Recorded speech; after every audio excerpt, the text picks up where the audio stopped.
muri iki cegeranyo c'indwi ishira muri iteka ryashoboye gutohoza ku bantu bashika 18 bishwe, aho muri abo bantu 18 harimo 10 novuga bahitanywe n'igitero cabaye mu Gatumba muri province ya Bujumbura, aho 4 n'abasirikare abandi 6 n'abapolisi. Akaba rero n'ibiziga vyagiye bitorwa hirya no hino muri abo 18.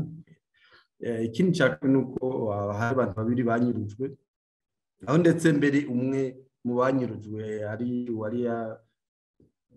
wari mu bwiza hamwe baheruka gutera grenade, aho abandi bari mu bitaro mugabo wewe atigeze amenyekana aho bari karavurirwa, byumvikana ko ashobora kuba yaciye anyuruzwe.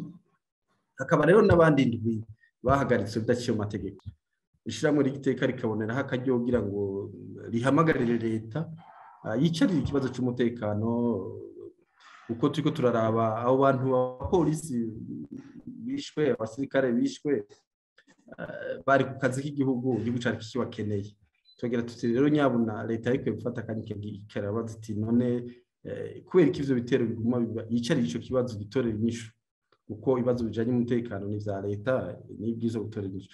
Icakabiri naco nuko tubona yuko abo bantu bicwa bamwe biva mu kudahana.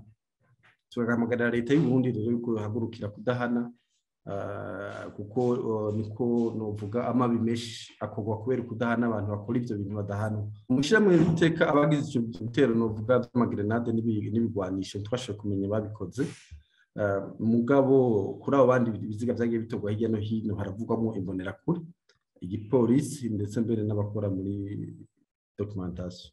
Tugira tuti rero icyo kibazo leta ariko kucicarira igihagarika ubwicanyi bw'amaduko bura siga imfuvyi mu bana b'Urundi. Icyo cegeranyo cyacu kiragaruka no kubijanye no vuga ingwara ya covid yabaye ndase mu gihugu, aho biboneka yuko mu ntara nyinshi nka zose mbere abagiye bipimisha hagwaye beshi. Kukijanye n'ingwara ya covid tukagira tuti leta nihamagarire ihimiriza abantu babandanye bipimisha kugira ngo bamenye amagara yabo nyene yifashe.